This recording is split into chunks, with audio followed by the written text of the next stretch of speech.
hoy tenemos pues como invitado y nos da mucha alegría que sea así, pues a nuestro compañero del equipo pues académico y de curaduría de Pedaleando Parejo, a Juan. Entonces pues voy a como hacer una presentación así rápida de Juan Esteban. Entonces, Juan Esteban Ángel es comunicador social, doctor en artes de la Universidad Nacional de La Plata, con una tesis sobre cine colombiano y ley de cine. Es docente de guión y escrituras creativas, guionista, script doctor. Trabajó como segundo asistente de dirección y script en largometrajes como Doctor Alemán y La vida era en serio, además de numerosos cortometrajes. Escribió y dirigió los cortos Taiwán, ganador de FDC en el 2005, y El cuerpo y lo demás. Actualmente está en la preproducción de su próximo cortometraje, Los indicadores económicos de hoy, ganador de la convocatoria de Mintic y Smart Film. Fue profesor de cine y guión en la Escuela Guionarte en Buenos Aires por 7 años. Actualmente se encuentra radicado en Cali, en donde se desempeña como docente de guión cinematográfico y escrituras creativas en la Universidad del Valle, entre otras instituciones. Entonces, pues le damos la bienvenida a Juan. Con esta masterclass pues también cerramos nuestro módulo de guión, así pues que también está enfocada al guión, ¿no? La escritura de guión, entonces que terminamos mañana. Entonces, bueno, Juan. Bueno, gracias. Gracias, Moni. Pues sí, les cuento, creo que todos los que estamos acá pues son parte del taller principal, así que estamos como más en confianza. La idea de esta masterclass pues radicó en una necesidad que todos hemos identificado los miembros de Pedaleando con los guiones que nos llegaron, y es que muchas veces los guiones puede ser que tengan una buena construcción dramática o que sea interesante, que la historia sea buena, pero por lo general se encuentran muchas carencias formales, ¿cierto? Muchas carencias de lenguaje y de formato, muchas de ellas incluso ya como generalizadas y estandarizadas, y nos pareció pues pertinente una clase específica sobre eso porque, digamos, en este caso lo vimos como evaluadores de proyectos, los que hemos sido jurados de otras cosas también, los productores, digamos, en este mundo tan competido del guión, en el que un evaluador le pueden llegar 20 carpetas o más, o un jurado o un productor, sabemos que muchas veces los jurados empiezan a leer y si no va viendo y si no está entendiendo, sale la carpeta y pasa a la siguiente. Es fácilmente arruinable un buen proyecto de guión o de película porque el texto que presentamos, digamos, no comunica bien la película cinematográficamente hablando. Entonces, bueno, eso es un poco lo que vamos a hacer hoy. Entonces lo que yo les invito es a que reflexionemos mucho sobre los porqués del formato de guión, de la escritura de guión, a qué atiende, cuáles son sus razones. El formato de guión no es el que conocemos todos porque sí, sino porque obedece a prácticamente, digamos, básicamente a la forma en que se hace el cine. eh, y, pero al mismo tiempo, pues el guión es un texto muy complejo que hay que entender cuál es la complejidad para poderla abordar, digamos. Entonces, nada, la idea es hacer aquí una charla muy práctica con ejemplos, diciéndoles como ciertas características que hay que tener cuidado, que deben tener cuidado, que hay que saber el por qué. Ya Alex hizo algún énfasis en esto, que eso me pareció súper bueno. Él les marcaba momentos de que eso no se ve, que eso no se visualiza, y eso estuvo muy bueno y vamos a profundizar en eso, ¿cierto? Voy a compartir aquí pantalla.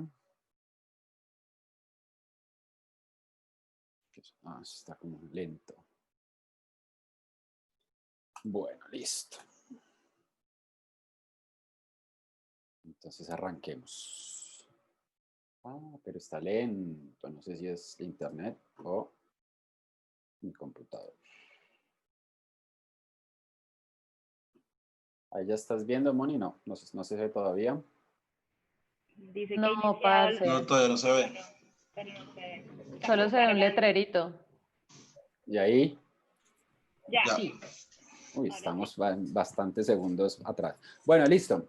Entonces, ¿por qué titulé Peculiar texto llamado guión? Porque, bueno, yo considero que, ¿cierto? Que el guión es un texto bastante raro, no, muy diferente a otros textos narrativos, a otros textos de producción, incluso al guión de teatro, que es como su antecesor y al que le heredó varias cositas.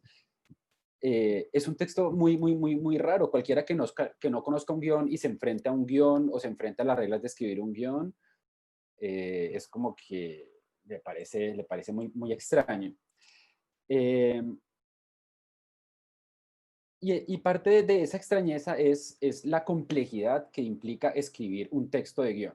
Digamos que uno podría decir que escribir un guión o desarrollar un guión, pues tiene dos esferas, digamos, se mueve dentro de dos esferas. Una sería la construcción dramática, propiamente dicha, los personajes, el conflicto que va a pasar, la curva dramática, todo lo que ya sabemos. Y por otro lado, toda una esfera de la escritura misma del texto, que por lo general, digamos, se olvida un poco, no se le presta tanta atención, se deja para lo último, no se corrige, en fin.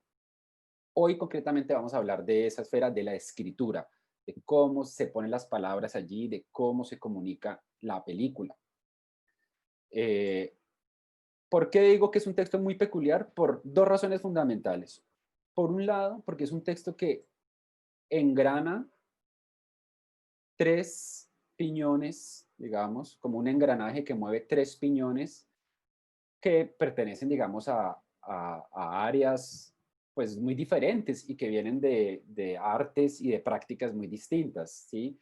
Digamos que un guión es el engranaje de estos tres piñones, ¿no? Del piñón literario, del piñón audiovisual y del piñón dramático, que también son como una especie de lenguajes. Entonces se puede decir que el guionista, al escribir casi que cada línea de un guión, está atendiendo a las tres necesidades de los tres piñones.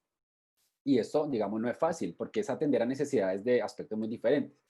¿Qué diríamos que es el piñón de lo literario? Mejor dicho, ¿por qué un guionista tiene que manejar el piñón de lo literario? Porque, pues, no tenemos otro medio por ahora que se hayan inventado que la palabra escrita para comunicar, ¿cierto? Para comunicar. Esto incluso nos puede llevar a reflexiones sobre por qué el guión, no siempre eso, ahora que todo está como mucho más industrializado, más tecnificado los procesos, nadie pensaría como filmar sin un guión, pero no hasta hace mucho, pues se dudaba, había directores que dicen, no, el guión, o yo llego al set como con un punteo más o menos de las acciones, pero yo en el set es donde resuelvo. Esto es una discusión que ha existido desde hace décadas y desde el siglo pasado y desde que empezó a haber guiones, ¿cierto? Por ejemplo, Andrei Tarkovsky decía un poco despectivamente que para él solamente el guión era como, su única función era conseguir presupuesto, ¿cierto? Eso decía Tarkovsky. Ahora, más allá de que tenga razón o no, es muy importante eso, digamos, uno tiene que tener un texto para conseguir la plata, y la plata no es solamente la plata para financiar, sino los recursos humanos, la gente.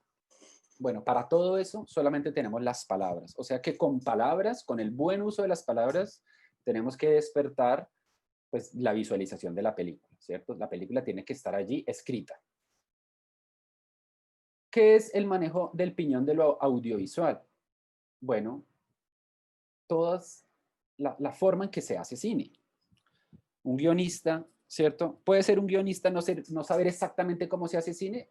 Pues sí, digamos, no tiene que saber exactamente cómo filmar, cómo se hace un plano, cómo se ilumina, pero sí tiene que saber más o menos para quién está escribiendo. Mejor dicho, tiene que saber si el producto que está escribiendo se puede hacer o no se puede hacer. Por ejemplo, si es de alto presupuesto o de bajo presupuesto, por ejemplo, pero también tiene que saber cuáles son las necesidades de la gente que va a hacer la película para escribir y darle la información que la gente que va a hacer la película necesita. En ese sentido, tiene que manejar muy bien el piñón de lo audiovisual.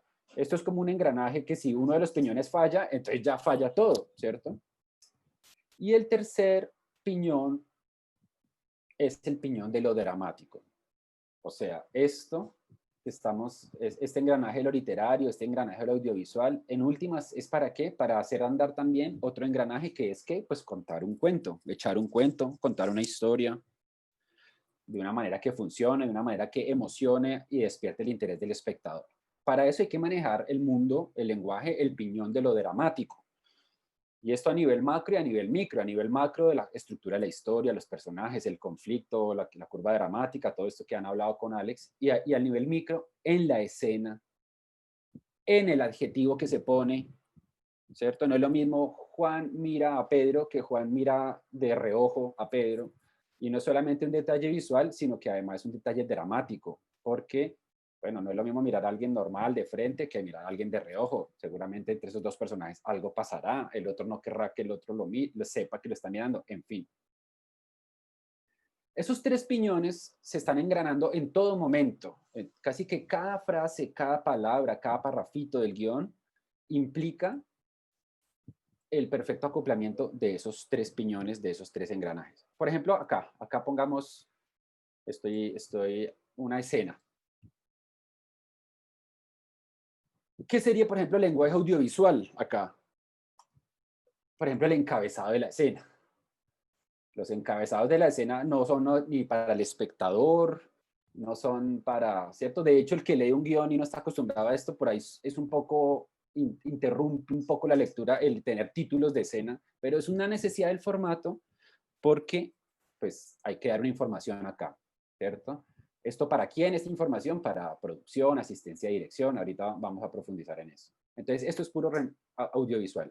Poner estas indicaciones de música en mayúscula es también lenguaje audiovisual. Poner al personaje la primera vez que aparece en una escena en mayúscula es lenguaje audiovisual. Es una indicación no para la película, sino para la gente que va a hacer la película, ¿cierto? Pero pues el lenguaje literario está todo el tiempo, las imágenes que se suscitan, las imágenes que se generan, las imágenes que se plantean. Los enormes círculos de un semáforo muestran que la luz cambia a rojo. Todo eso todo el tiempo es lenguaje literario. Por ejemplo, hasta aquí, digamos, el lenguaje dramático, salvo presentarnos a un personaje que está en una situación más o menos pasiva, no está muy presente, ¿cierto? Pero si tú dices, sus sucias y ajadas manos buscan dentro de una mochila vieja, ahí ya hay lenguaje dramático, porque si tú estás marcando el detalle, digamos, marcando que las manos, ese adjetivo, están sucias y ajadas, eso te está diciendo algo de ese personaje. Y no es lo mismo decir sus manos, ¿cierto? Y no es lo mismo decir, aquí tal vez podría faltar, según Alex, cómo buscan, ¿cierto? Sus manos buscan afanosamente. Eso es el lenguaje dramático. No es lo mismo buscar tranquilo algo que buscarlo apurado, que buscarlo afanosamente.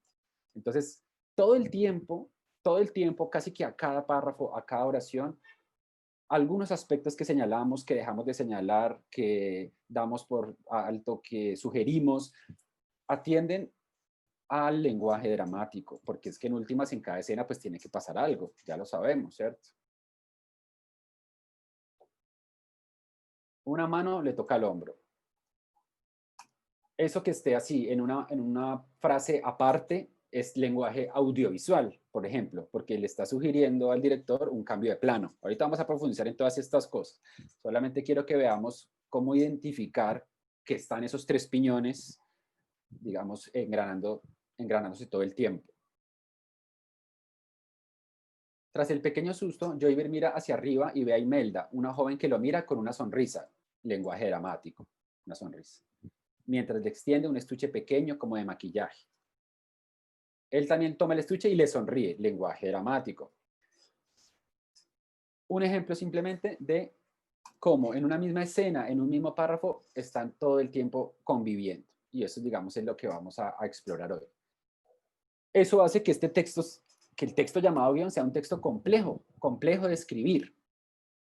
Hay que estar, es como un malabarista que está con 3 naranjas o con 3 pelotas haciendo un malabar, ¿cierto? Eso no es fácil. Y cuando falla uno de las naranjas o de las pelotas, se cae la magia del malabarista. Con el guión pasa exactamente la misma. Y la otra complicación, lo que hace que este texto sea tan particular y que el oficio del guionista sea tan especial, es que es un texto muy formateado, primero, o sea, como con muchas reglas que hay que cumplir, que además está destinado a espectadores muy disímiles, ¿cierto? Uno podría decir que en principio dos grupos. Por un lado, los espectadores, porque de todas maneras un guión cuenta la historia, cuenta la película, o sea, en últimas el destinatario final de un guión, pues son los espectadores, ¿cierto? Ya en forma de película, sí, pero el guión pretende contar la historia y que la película esté allí. Entonces, por un lado es la película escrita, pero por otro lado es de alguna manera el manual de cómo se hace la película. Eso es casi que contradictorio. La película está allí, pero de alguna manera también tiene que decir cómo se tiene que hacer. ¿Para quién? Para lo que llamamos los interlocutores del guión, o sea, la gente que va a hacer la película, o sea, el equipo de filmación, que hacen una lectura muy distinta al que hace simplemente alguien que quiere leer un guión para saber lo que pasa, o cuando uno compra un guión de esos que ya están editados en libros de Woody Allen o de quien sea, pues uno va a ver es la historia, uno lee la historia, no lo va a leer con la intención de hacer la película. Esos interlocutores del guión, decía Jean-Claude Carrière, hacen una lectura egoísta del guión. O sea, cada uno lee el guión, bueno, sí, pues por un lado para saber qué es lo que pasa y de qué va la película, pero por otro lado, para desde su rol, pues entender que, pues como qué información, sacar de allí la información que necesita para hacer su trabajo. Entonces, no sé, ¿cuáles son los principales interlocutores? El productor, el director de arte, el director de fotografía, sonido, la cámara, los actores, montaje, muy importante, lo habíamos dicho la charla pasada con Etienne, pues que es ideal, y lo decía también el director Carlos Zapata, que desde antes de filmar, poder ver el guión con el montajista. O sea, el montajista es un interlocutor del guión desde el comienzo.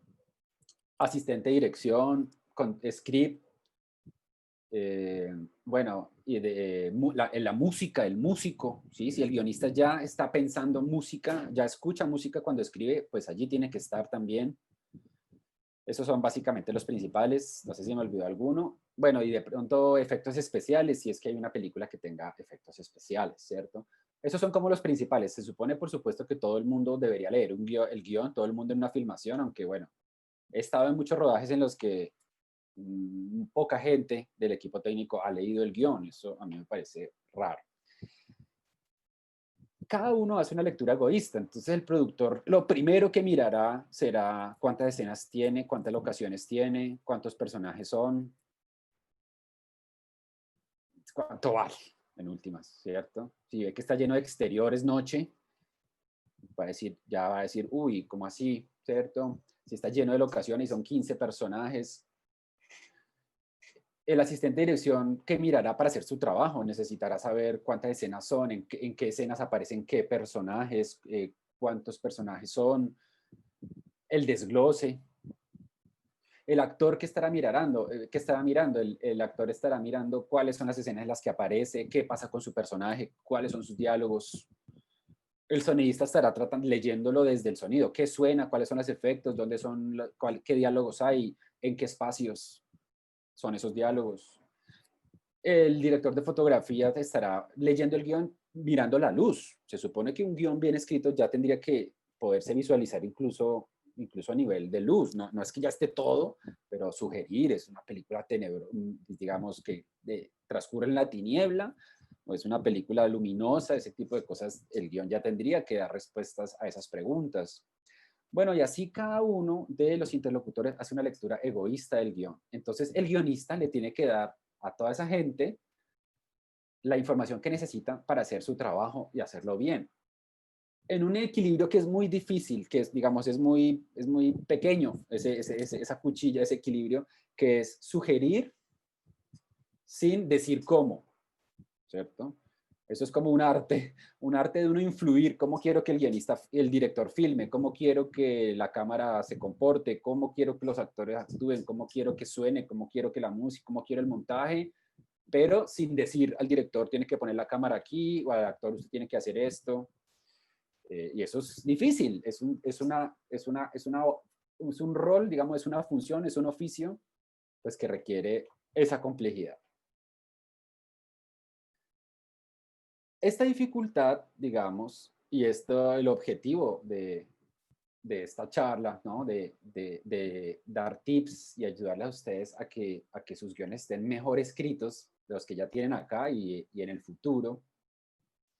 Un poco parte, y algo que, digamos, un prejuicio que no tendría por qué existir, pero que existe y existe mucho en nuestro medio, que es este prejuicio acerca de que es un texto transitorio, de que es un texto que no es un producto en sí mismo, de que lo importante es la película, de que Jean-Claude Carrier dice, el último día de rodaje uno ve las basuras, los tachos de basura y ahí están ahí, los guiones están ahí, porque ya se filmó, ya está, ya el guión se fue, ¿cierto?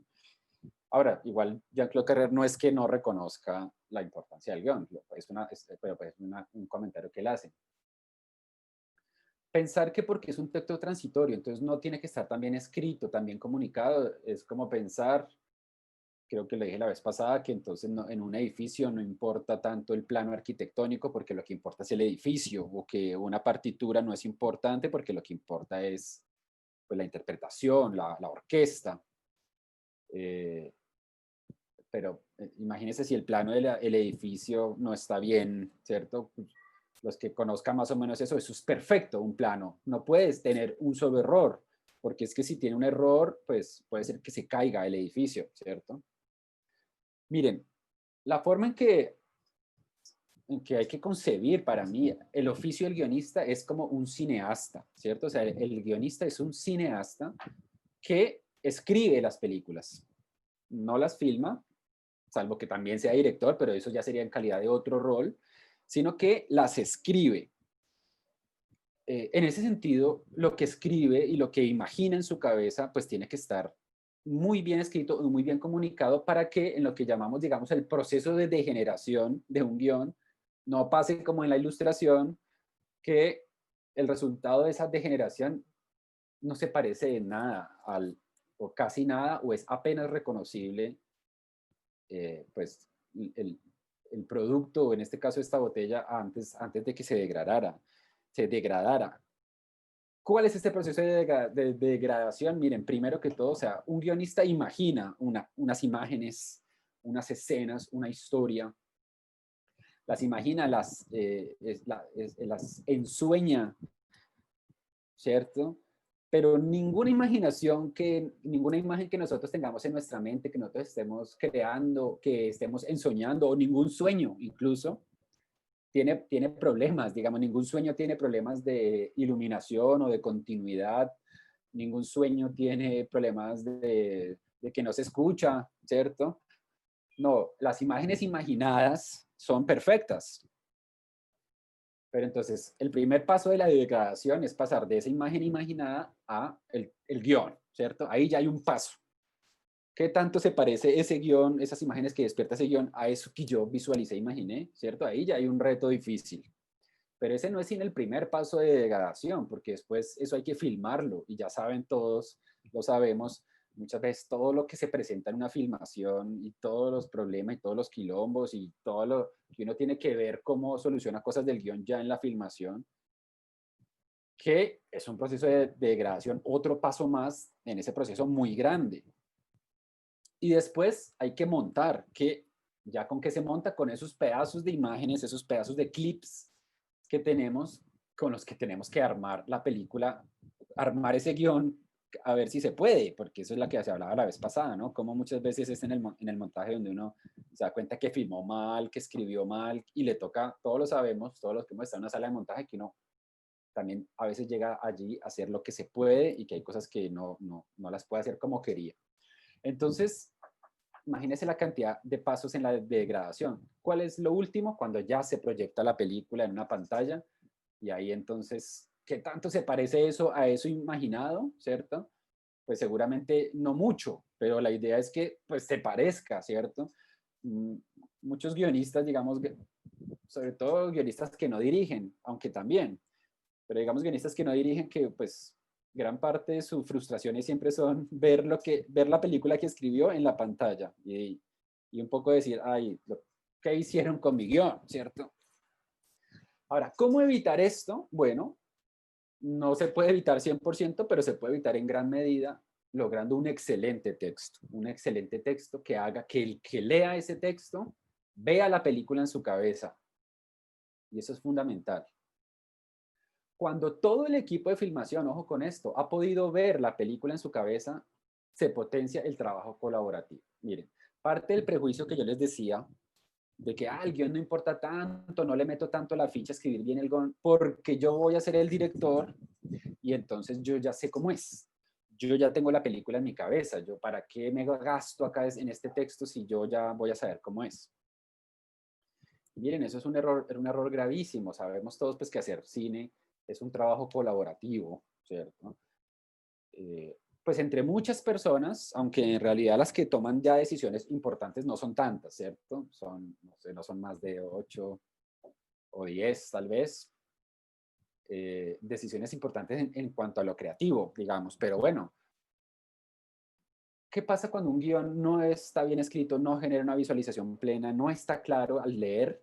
Pues que entonces los miembros del equipo técnico no han visto la película en su cabeza. Entonces llegan a un set a que el director le diga qué hacer. O sea, es el director dictador, por decirlo de alguna manera, que él es el que tiene la película en su cabeza y entonces simplemente dice qué hacer, cómo se hace el plano, cómo es esto, cómo es lo otro.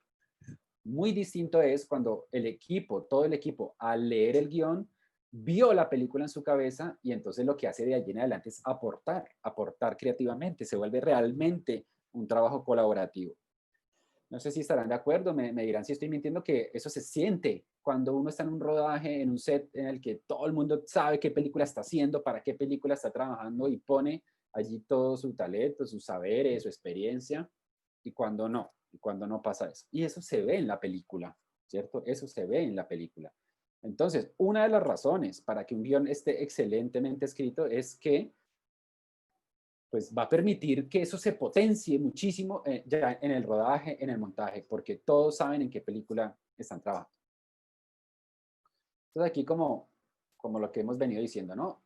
El guionista es un cineasta que escribe, no ordena cómo debe filmarse, pero sugiere, esta palabra es fundamental, uno todo el tiempo lo que hace en última es sugerir, porque después el director pues, lo hará como quiera.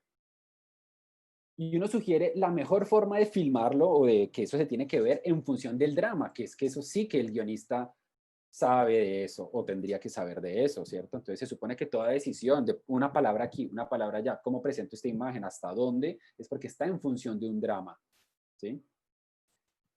Y lo que les decía, debe entregar un excelente texto para aumentar la posibilidad de lograr una mejor película. Entonces, ¿qué es escribir bien un guión? O mejor dicho, ¿qué es un guión bien escrito? Esto que les digo acá, ¿no?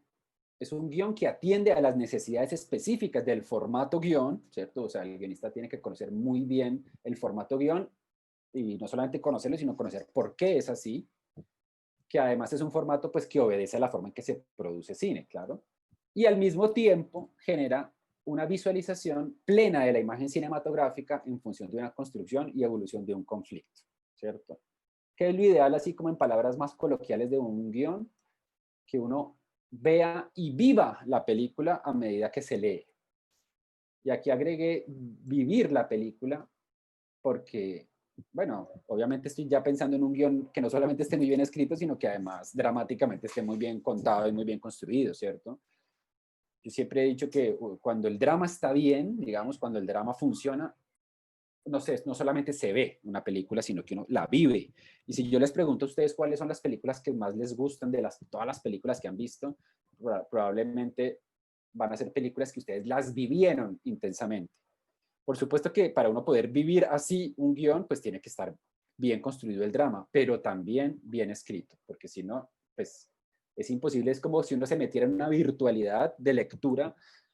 Cuando un guión es bueno y uno no para de leerlo, uno lo lee en cuánto tiempo, en 2 horas más o menos, que es lo que duraría la película, o 3, pero no más que eso, ¿cierto?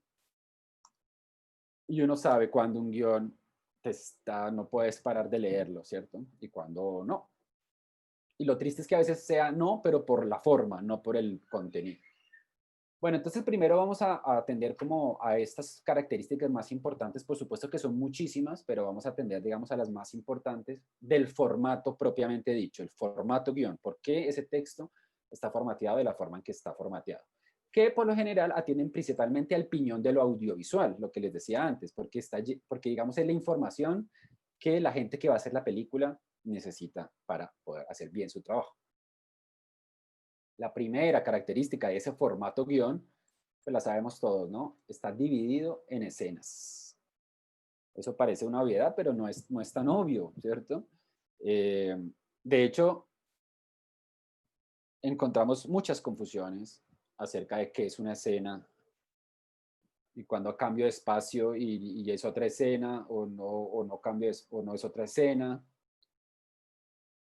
Pero digamos que el guión está dividido en escenas. Esto lo hereda del teatro, porque así es como se produce el cine. Se produce por escenas. Hoy vamos a hacer la escena 25, mañana vamos a hacer la escena 38, ¿cierto? Los planes de rodaje están en función de las escenas. Todo. Los personajes a los que hay que, los actores a los que hay que llamar están en función de las escenas. Eso es lo principal del formato. Las escenas tienen unos títulos, ustedes lo saben muy bien. Estos títulos, ¿qué información tienen acá? ¿A quiénes está dirigido este encabezado, mejor dicho? Pues, por un lado, bueno, a muchos, ¿no? A producción, porque entonces el productor, este numerito aquí le va a decir muchas cosas. Cuando vea al final del guión, un productor podrá agarrar el guión sin leerlo y mira al final y qué número de escena es. No, la 350 y dice, uy, Dios mío, o sea, ¿cuántas escenas son? Obviamente, ¿cuál es el sueño? El sueño de un productor, pues pocas escenas, pocas locaciones, pocos personajes y que la historia sea tremenda, ¿cierto? El asistente de dirección, ¿qué información saca de acá? Miren, hay que ser correctos con esto. Esto a veces es muy despelotado. Primero va la locación general y luego va, después de una barra, el set en particular. Apartamento de segura, cuarto de huéspedes, apartamento de segura, baño, apartamento de segura, cocina. Esos son los sets. La locación grande es apartamento de segura y hay que llamarla siempre igual.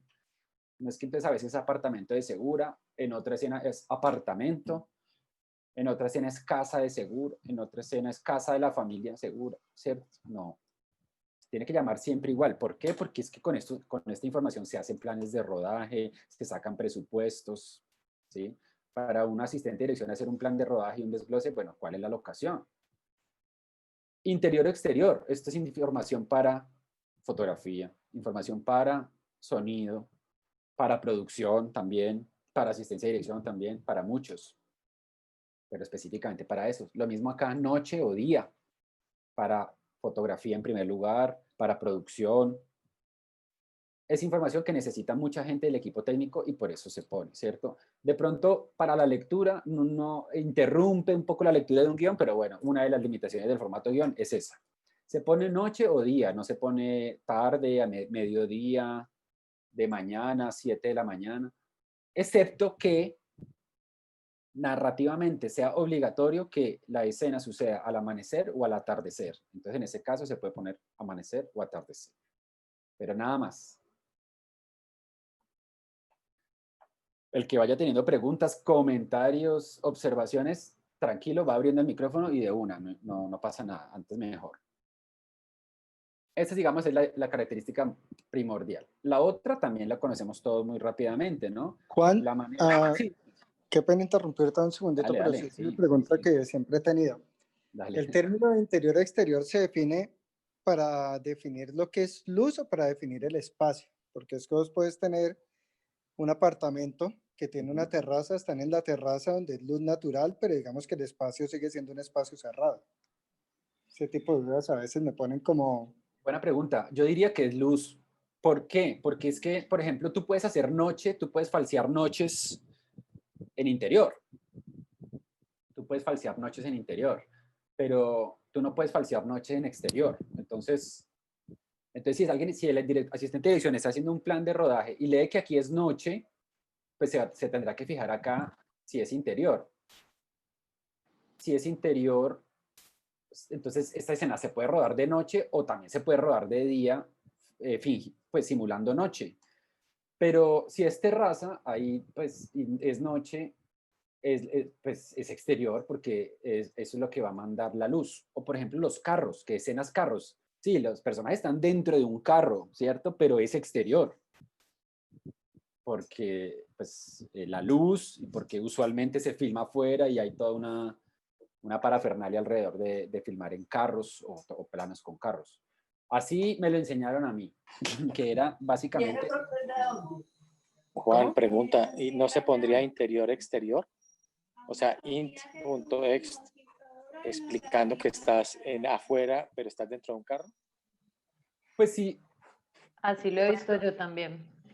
sí, por ejemplo, en el ejemplo de lo que decía Gabriel, de que entonces es en una terraza, pues si la escena es solo en la terraza, es exterior, porque es que tú puedes tener apartamento de segura, terraza, o puedes tener apartamento de segura, fachada, por ejemplo, las puertas de las casas o las entradas de las casas, y eso también es exterior.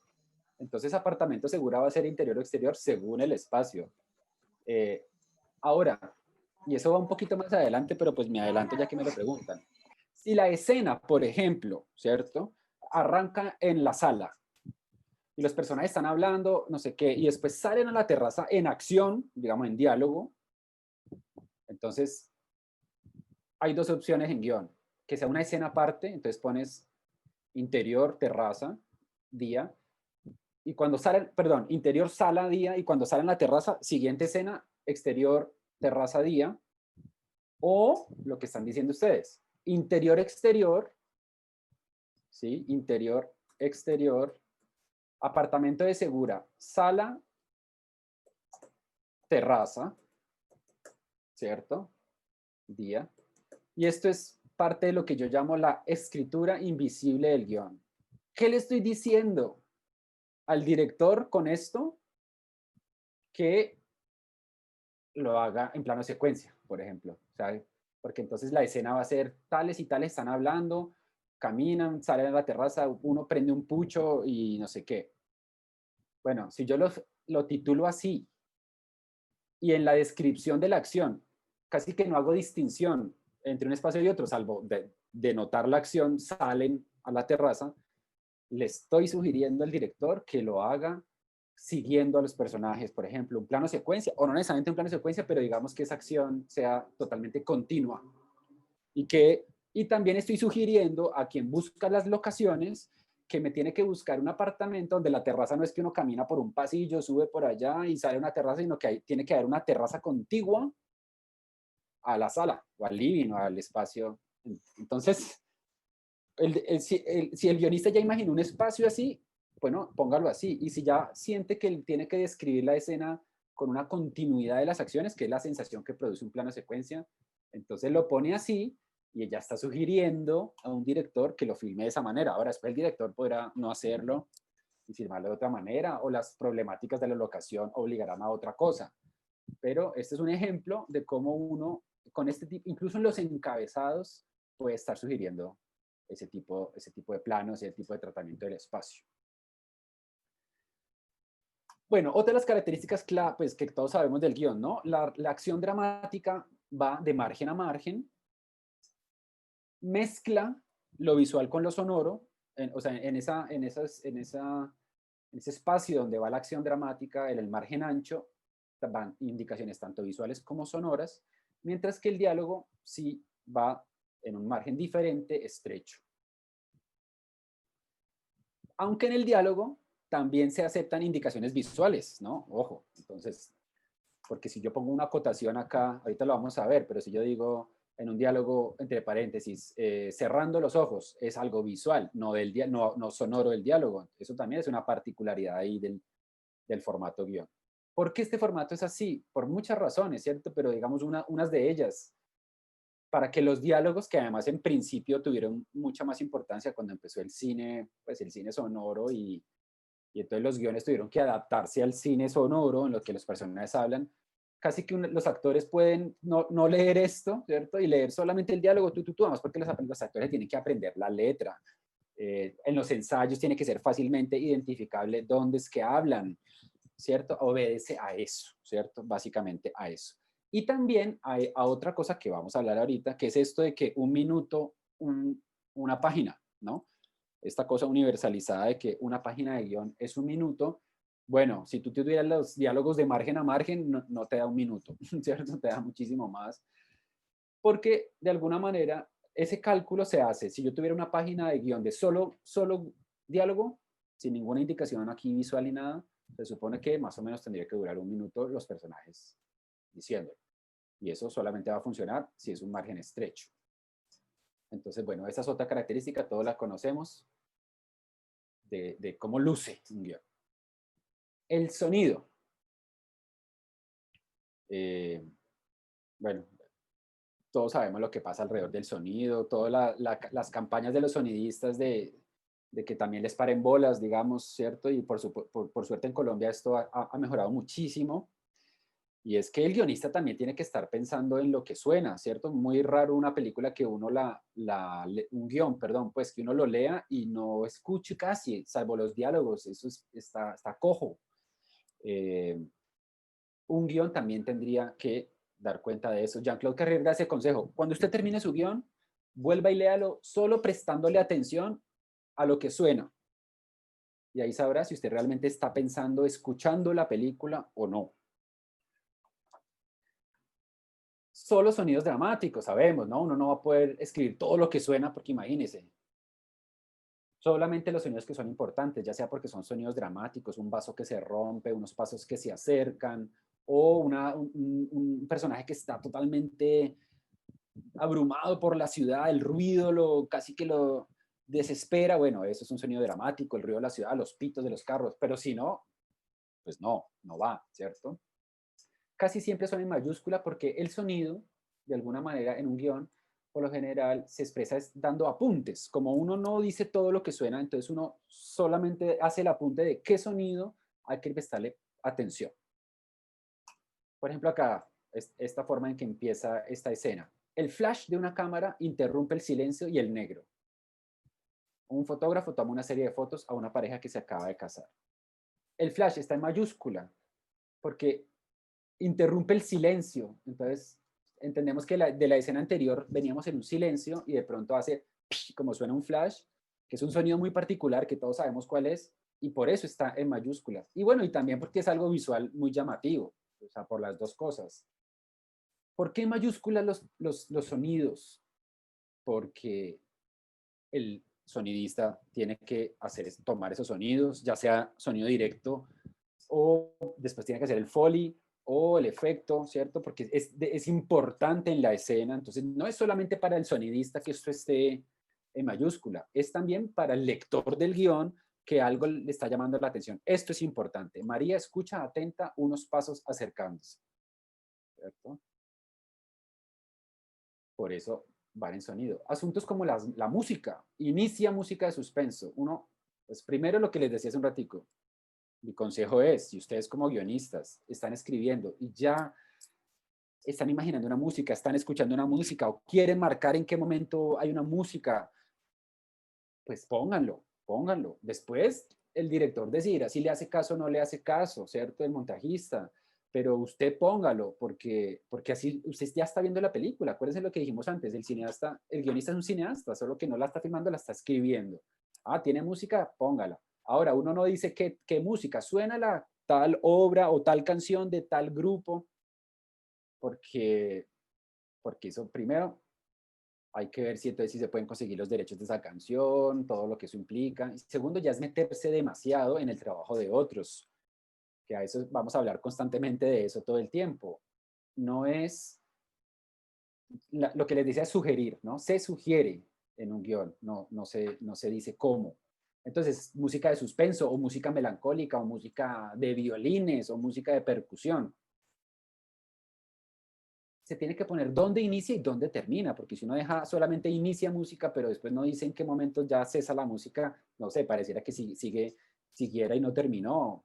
O si la música empezó en una escena y en la siguiente escena va a seguir sonando esa misma música, entonces no sobra la indicación al comienzo de la escena de continúa música melancólica, por ejemplo. Finaliza el leitmotiv, eso está uno sugiriendo que la película va a tener un tema principal musical que se va a repetir a lo largo de la película, eso es, digamos, el leitmotiv o tema principal. Bueno, listo, los personajes, ojo con esto, llamarlos siempre igual a los personajes. Desde la primera escena en que aparece determinado personaje hasta la última hay que llamarlo siempre igual. No importa si el espectador sabe o no sabe cómo se llama el personaje, por ejemplo. Hay películas en las que uno primero ve a un tipo y lo ve y hasta que después se entera que se llama Pedro. Bueno, en el guión siempre es Pedro. No puede ser que al principio es hombre misterioso o hombre y ya después es Pedro. Eso uno no entiende. El asistente de dirección, ¿cómo así? Son dos diferentes. ¿Cómo así Pedro? ¿Quién es Pedro? ¿Cómo así hombre? No, tiene que llamarse igual más allá de que el espectador sepa o no sepa ese nombre. Puede que nunca sepa, pero bueno, ese personaje se llama así, o se llama, o lo vamos a llamar siempre así. O sea, al portero le decimos portero, siempre va a ser portero, y no en algunas escenas portero y en la otra escena señor Rodríguez. Eso es importante. En mayúscula, la primera vez que aparecen. Así lo recomiendo yo. Hay unos que lo ponen en mayúsculas todas las veces que aparecen, o hay unos que no los ponen en mayúsculas nunca, o hay unos que lo ponen en mayúsculas a veces y otras no. Miren, esto es fundamental, no solo, nuevamente, no solo para asistente de dirección, que entonces, ¿cuántos personajes hay en la escena 2? ¿No sé cuáles son los personajes de la escena 2? Josefina, Aurora, mamá, no hay más, Josefina, Aurora, listo, ¿cierto? Esto es información para asistente de dirección, es asistente para las actrices que van a ser de Josefina, Aurora, en qué escenas salen. Perdóname, Juan, yo te Sí. interrumpo ahí. Una pregunta. Dime. Y esto viene un poquito de la asesoría con Alex. Dale. Y es en esa introducción de estos personajes, digamos que no hay una descripción. Estás introduciendo un personaje, le pones la edad, pero no estás contando un poquito más acerca de ese personaje cómo es. Entonces, ¿cuál sería como el balance ahí justo? Ok. O depende del guionista. No, eso tiene un parámetro que lo voy a tratar más adelante. En este caso, digamos que esta escena ya hemos visto en otras escenas a Josefina y Aurora. Entonces, bueno, sí, en ese caso tenés razón y sobraría la edad porque ya las hemos visto. Ponerle que la escena 1, ellas estaban entrando al zoológico. Entonces, bueno, ya las vimos, ya generamos la visualización, así que podemos omitirla. Pero sí, por supuesto que es importante, porque uno tiene que poder tener un golpe de vista de cómo lucen los personajes, ¿cierto? Y no todo el mundo lee la descripción de personajes, entonces es importante. Lo difícil, y ahí eso lo vamos a ver ahorita, es hacerlo sin congelar la película, ¿no? Josefina, una chica de 20 años vestida con zapatos, jean, peinado no sé cómo, gafas, es como si fuera una foto, como si el personaje se detuviera mientras se lo describe. Eso no puede pasar, pero ya veremos eso cómo lo resolvemos ahorita más adelante.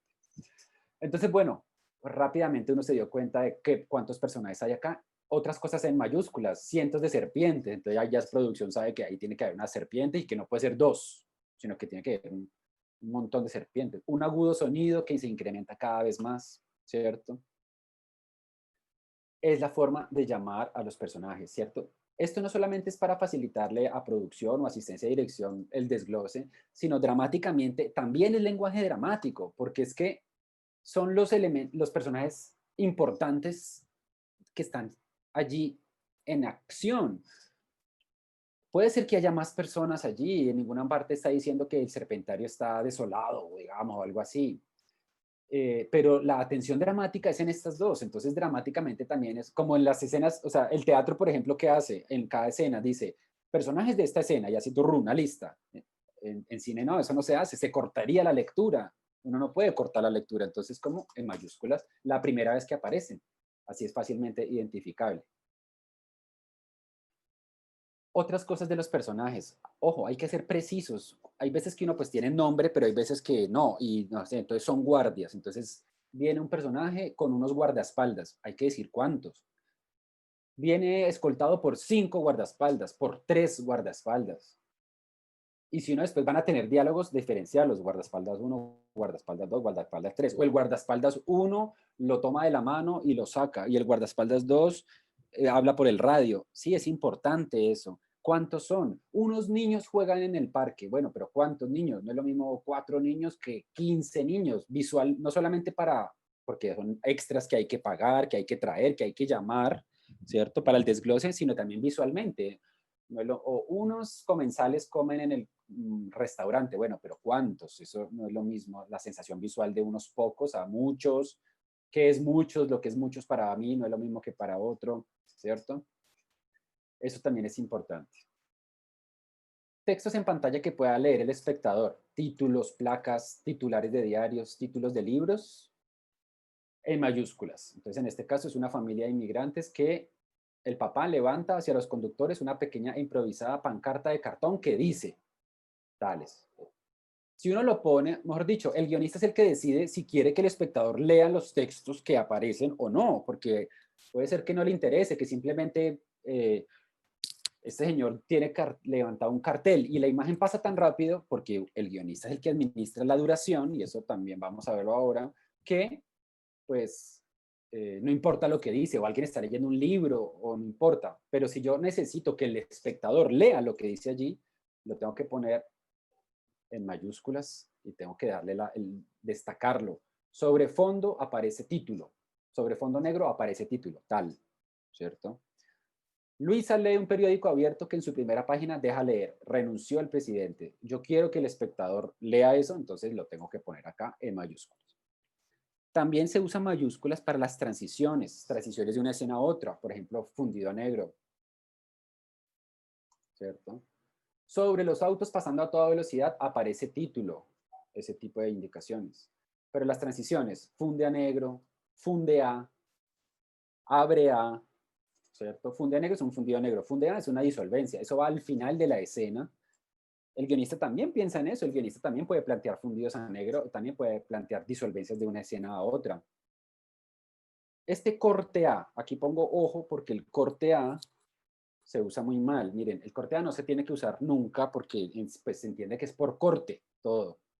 Salvo que la única excepción en que uno debería usar corte A es algo que, bueno, es un poco más televisivo que es de cine, pero pues también puede ser, que es que yo dejo una escena en punta, no resuelta. Unos personajes están discutiendo y uno le dice, pero es que tú me robaste toda esa plata, yo ya me di cuenta.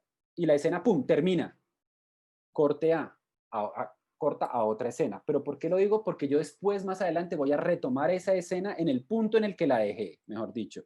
Es como en la telenovela cuando los personajes quedan allí, tú eres mi madre, y ahí corta, y después se van a otras situaciones, y después vuelve a la escena donde la dejó. No es, esa es la única opción para decir corte A. De resto es totalmente redundante, pues porque casi todo en cine es por corte. Los flashbacks, inicia flashback, ¿cierto? Al final de la escena inicia flashback y inmediatamente después el título de la escena que sigue. Esto es una discusión, no, porque flashback, el espectador no se va a enterar que es un flashback, salvo que tú le quieras decir, no sé, poniéndolo todo en blanco y negro, como en Chespirito, así. Pero más allá de que el espectador no sepa que es un flashback, que lo que va a ver es un flashback y que después se entere o que nunca se entere, ¿cierto? Sí es importante que en el guión se sepa, se aclare que lo que va a empezar, esa escena que sigue, zoológico, es flashback. Porque eso puede implicar tratamientos visuales diferentes, personajes maquillados diferentes, muchas cosas, facilita el trabajo de la gente. Y cuando termina la escena, finaliza flashback también, porque si uno no cree que la escena siguiente sigue siendo un flashback. Hay flash forward también, flash mind, que es cuando algo sucede en la mente del personaje, pero que realmente no es algo que pasó, sino que imagina. Ese tipo de cosas vale la pena indicar. Bueno, los diálogos. Juan, Bueno, una pregunta, disculpa. Sí, señor, claro. Ahora que hablabas, digamos, de cómo se usaban los textos, que decías que debían ser con mayúscula sostenido o este tipo de imágenes, ¿cómo se haría, digamos, en el caso en el que uno quisiese utilizar, por ejemplo, fotografías de archivo y quiera hacer una especie como de secuencia con ellas? ¿Uno cómo introduciría ese tipo de recursos? Una secuencia de fotos, por ejemplo. Sí, por ejemplo, exactamente. Mira, inicia secuencia de las siguientes fotos. Así, ¿cierto? 2 puntos. 1. Un niño, ahí no me está tabulando, no sé por qué, pero pues no tiene que estar ahí tabulado. Un niño abraza un perro. 2. Así. Y haces la numeración de una breve descripción de lo que cada foto tiene. Básicamente Vale. así. Y si son de archivo, debe quedar claro que son fotografías de archivo. De las siguientes fotos de archivo. Y sí, claro que sí. Vale, Este tipo de perfecto. indicaciones también van en un documental, ¿no? Vale, Entonces sí, claro. listo, Listo, listo. Entendido. Gracias, Juan. listo, buenísimo, gracias. Bueno, los diálogos. Mire, antes que se me olvide, los chats no son diálogos. Si unos personajes están hablando por WhatsApp, no se hace centrado, no es un sonido, eso es un texto que se lee en pantalla. Entonces se hace como lo mismo que dijimos ahorita de los textos que se leen en pantalla. José teclea en su WhatsApp y ahí 2 puntos. Ven, pero ¿por qué me tratas así? Ven, no sé qué, ¿cierto? Así, de margen a margen, no centrado, no se indica como un diálogo, no es un personaje, no es un sonido, no está hablando alguien. Ya saben que así se escriben los diálogos, ¿no? El personaje que habla en mayúscula y abajo el contenido del texto, todo con un margen pues más estrecho. Ojo, podemos poner acotaciones entre paréntesis. Y es que eso es lo que les decía un poco, que a veces también hay indicaciones visuales en los diálogos. Disculpa, Juan, ¿las Dime, acotaciones no van debajo del nombre? no, pues no, digamos eso, por ahí no es tan importante. A mí me gusta más así, pero es verdad que, por ejemplo, el Final Draft te lo hace así. Y cells también, sí. Y el Celtics también. Ah, bueno. Bueno, eso de pronto no es tan importante, aunque digamos para mí sí, porque te hace una línea más, te alarga el diálogo una línea más. Entonces, en el espacio de la página ocupa más espacio del que tal vez debería. Yo por eso, digamos, lo dejaría así. Pero pues yo creo que eso pues cambia segundos, digamos, Juan, importante. yo ahí Sí, tengo una duda, qué pena. sí. Cuando empiezas a poner demasiadas de estas acotaciones entre paréntesis, ¿es preferible ponerlas entre paréntesis o simplemente ponerla como una acción? O sea, aparte de... Excelente, No excelente sé. pregunta, digamos. Bueno, primero hay que decir que las acotaciones, lo que pasa es que, a ver, aquí no hay una acotación de ese tipo que quiero decir. Pero digamos que aquí en vez de decir grita con la voz rota, yo dijera Aurora enojada. Nena. Entonces, ojo, no se puede abusar de estas acotaciones de intención actoral. Eso solamente cuando es estrictamente necesario. Porque, a ver, ¿qué se supone? Que el contexto de la escena debe decirte, o sea, si dos personajes están discutiendo, yo no voy a poner enojado, enojado, enojado en cada diálogo, porque se supone que se entiende, ¿cierto? En este caso, digamos, si ella se cayó, que eso viene de la escena anterior que estaba escrita, y esta le grita, de pronto esto sobra, ¿cierto? Porque ya se entiende que se lo dijo enojado. ¿En qué situaciones sí hay que aclararlo? Por ejemplo, irónico. Irónico, entonces dice algo, pero le está diciendo irónico. Ah, bueno, en ese caso sí, ¿cierto? Cuando no es clara la intención o cuando el personaje hace un cambio de intención de lo que viene la secuencia o la escena, vale la pena hacer esto. De resto, es meterse en el trabajo del actor, ¿cierto? Es meterse en el trabajo del actor. Se supone que la escena tiene que dar el contexto emocional, entonces no es necesario. Eh, Ahora, entonces lo que decía Felipe, por ejemplo, entonces, uno tener pausas en un diálogo. Entonces el personaje dice algo, luego, no sé, hace una pausa, hace una acción y luego sigue hablando. Entonces la pregunta es, ¿esa pausa, esa acción, la meto entre paréntesis dentro del contenido del diálogo o hago una acción dramática de margen a margen, digo la acción y luego continúo con el diálogo con esa cosita que dice cont, que es como que el personaje continúa? Pues yo te diría que eso depende de qué tan importante es la pausa, qué tan larga es y qué es y si la acción que quieres mostrar o esa pausa que quieres hacer, pues es significativa en lo que está pasando en la escena. O sea, no hay una regla, es lo que el guionista decida según qué tan larga la pausa, qué tan significativa es. Si las acciones que hace son largas, o sea, camina hasta el sofá, prende un cigarrillo y después sigue hablando, pues en ese caso yo sí creo que es una línea aparte de margen a margen.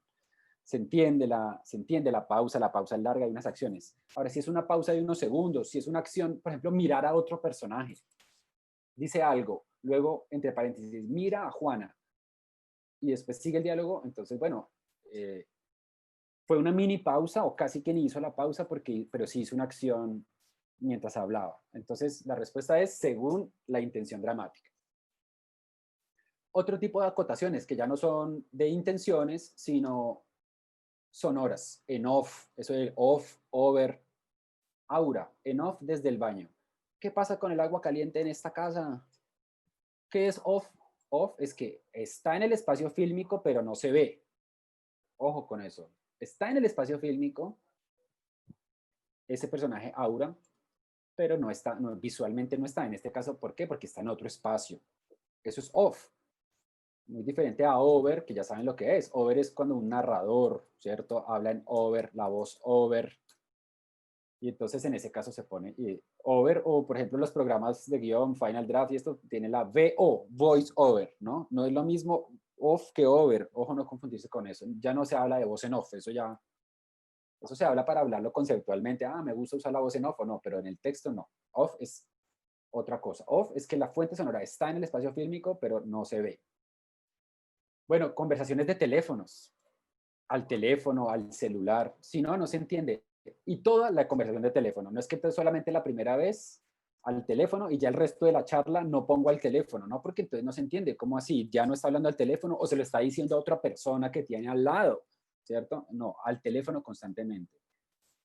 Si es algo que sucede en la radio o en la televisión, un periodista, un locutor que está hablando ahí en la radio, escuchamos lo que dice, entonces se dice en la radio, ¿cierto? Periodista en la radio. En este momento estábamos transmitiendo ¿cierto? Eso como en cuanto a las acotaciones. Yo, por supuesto, les estoy hablando aquí de las cosas que más se presentan. Obviamente hay algunas que me estoy pasando por alto porque ya serían demasiado específicas. Y en todo caso, pues, si cualquiera de ustedes dice, pero en mi guión no sé cómo decir esto y todo, abierto a las preguntas, ya sea ahorita después o cualquier día, digamos. Me preguntan, no sé cómo se pone esto en un guión, ayúdame, con mucho gusto. Bueno, y este cosito que todos nos meten, que siempre que nos metimos a clases de guión y aprendimos esto, nos dijeron esto, ¿no? Una página es 1 minuto y eso es pues una convención universal, digamos. Cualquier guión audiovisual que más o menos tienen todos los mismos formatos, pues entiende que una página es 1 minuto. ¿Por qué? Esto sirve para calcular cuánto dura mi película, ¿cierto? En la escena 4 que vamos a filmar mañana va de la página 8 a la página 16, o sea que y eso el Movie Magic te calcula, número de páginas, son 8 páginas. Bueno, es una escena larga que vamos a filmar mañana, que es de 8 minutos, eso es importantísimo. El guionista tiene que tener el timing de todo lo que está durando su historia. Ahora, lograr esto no se da porque sí, no es que yo me siento y escribo, entonces ya automáticamente una página 1 minuto, no. Esto sucede si escribo bien el guión, o sea, si estoy usando bien el lenguaje de guión. Si lo estoy usando mal y estoy explicando un montón de cosas, ya vamos a ir a eso, pues eso visualmente no se traduce en imágenes, no, puede durar menos o puede estar durando mucho más porque no estoy describiendo correctamente las acciones dramáticas, entonces eso que lo que en un guión es una línea, pues a la hora de filmar es 30 segundos. Entonces, ojo, esto solamente se cumple si se atienden bien a estas reglas. O sea que casi que de aquí en adelante justificamos todo lo que viene para poder cumplir con esto. Y es que cumplir con esto es esencial en la industria, ¿cierto? No puede ser que yo tenga un guión de 70 páginas y después me sale una película de 120 minutos. En todo caso, que no sea por culpa del guionista, ¿cierto? Los presupuestos, o sea, esto afecta muchas cosas. Entonces, vamos a ver esto. ¿Cuándo es que está bien usado el lenguaje de guión? Ya hicimos el repaso por el formato, ahora vamos a hacer el repaso por el lenguaje, cómo se usan las palabras. Si pudiéramos definir lenguaje de guión, pues diríamos que es el producto del engranaje de estos 3 piñones que les dije, ¿no? El literario, el audiovisual y dramático. Es la escritura propia para la dramaturgia de pantalla, que es nuestra dramaturgia, la dramaturgia audiovisual. Esta técnica y el escribir así solamente lo hace quien escribe guiones, nadie más domina esto. Porque es que eso es escribir para una pantalla y nada más que los guiones son para escribir para una pantalla. Y la particularidad de nuestra dramaturgia es que es una dramaturgia de pantalla, de lo que ya está hecho, de lo que simplemente se está proyectando. Bueno, la más importante, ¿no? Solo lo que se ve y lo que se oye en un guión. Solo lo que se ve y lo que se oye en un guión.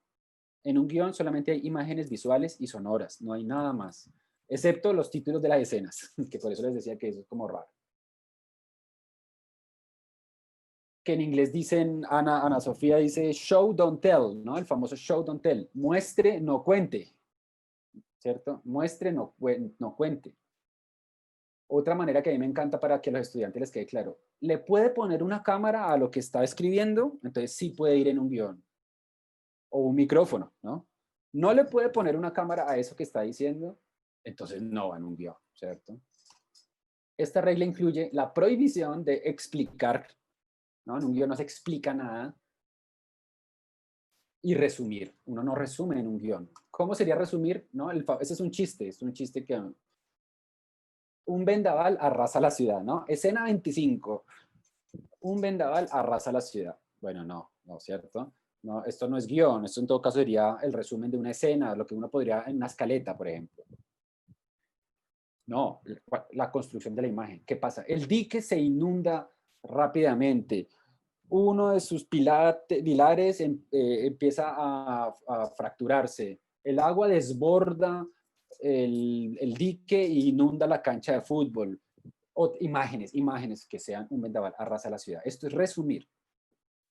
Otro ejemplo. Ramón la mira con desprecio. Sabe que será la última vez que la ve. No, explicación, ¿no? Explicación. ¿No? ¿Cómo el espectador, cómo él sabe y cómo el espectador sabe que él sabe que es la última vez que lo ve, ¿no? Decirlo muy fácil, mostrarlo con imágenes ya no es tan fácil.